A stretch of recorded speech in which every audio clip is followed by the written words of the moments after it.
Chief election commissioner Sikandar Sultan Raja ने तहरीक इंसाफ के ममनुआ funding case के मौके पर समाअत के दौरान कहा कि इलेक्शन कमीशन के बाहर एहतजाज से हमारे ऊपर दबाव नहीं डाला जा सकता है।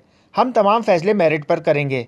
बुध के रोज़ तहरीक इंसाफ की गैर मुल्की ममनुआ फंडिंग के हवाले से केस की समाअत चीफ इलेक्शन कमिश्नर की सरबराही में 3 रुकनी बेंच ने की। इस मौके पर तहरीक इंसाफ के वकील अनवर मंसूर जबकि दरख्वास्त गुजार अकबर असबाबर के वकील अहमद हसन इलेक्शन कमीशन में पेश हुए।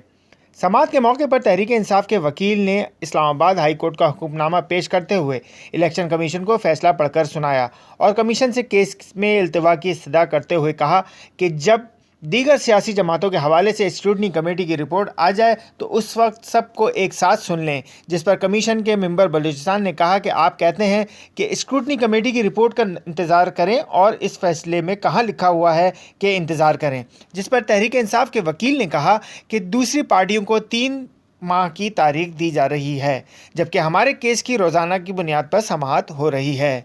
उन्होंने कहा कि 2017 में मुस्लिम लीग नून और पीपल्स पार्टी के खिलाफ दरख्वास्त दी थी। कमीशन को इसी वक्त मामला स्क्रूटनी कमेटी को भिजवाना चाहिए था।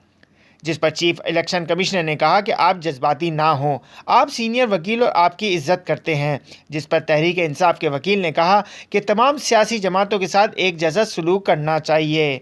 अगर आप दूसरों को इस लेवल पर नहीं लेकर जाते तो ये दुरुस्त नहीं है। उन्होंने कहा कि हमारी दस्तावेज़ात दरख्वास्त गुजार को दिए गए जबकि हमें दूसरी पार्टियों के दस्तावेज़ात नहीं दिए जा रहे हैं।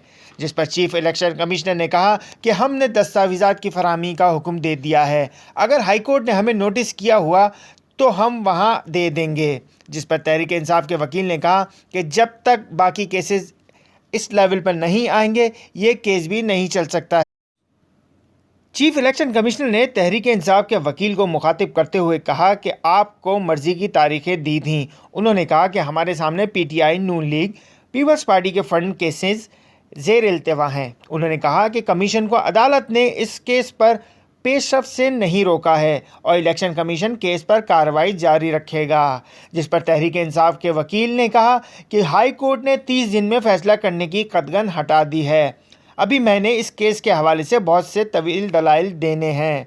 उन्होंने कहा कि इलेक्शन कमीशन से इस्तदा है कि केस की समाअत ईद के बाद तक मुलतवी कर दी जाए।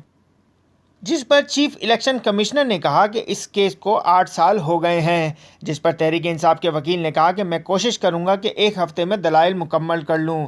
इस मौके पर दरख्वास्त गुजार अकबर असबाबर के वकील ने समाअत ईद तक मुलतवी करने की इस्तदा पर एतराज़ किया तो चीफ इलेक्शन कमिश्नर ने कहा कि कमीशन को अपना काम करने दें, हम उनको सुन रहे हैं, आपको भी सुन लेंगे। उन्होंने कहा कि जहाँ 7 से 8 साल इंतज़ार किया तो 1-2 हफ्ते से फ़र्क नहीं पड़ता है। चीफ इलेक्शन कमिश्नर ने कहा कि अगर इलेक्शन कमीशन के बाहर एहतजाज हो तो हमें उससे कोई फ़र्क नहीं पड़ता और हमने कानून के मुताबिक अपना काम मेरिट पर करना है। बादअज़ां इलेक्शन कमीशन ने केस की समाअत 10 मई तक मुलतवी कर दी। इस मौके पर तहरीक इंसाफ के वकील अनवर मंसूर खान ने इलेक्शन कमीशन से माफ़ी मांगते हुए कहा कि अगर मेरी कोई बात बुरी लगी तो मुआज़रत ख़्वाह हूँ। Online digital TV, Islamabad.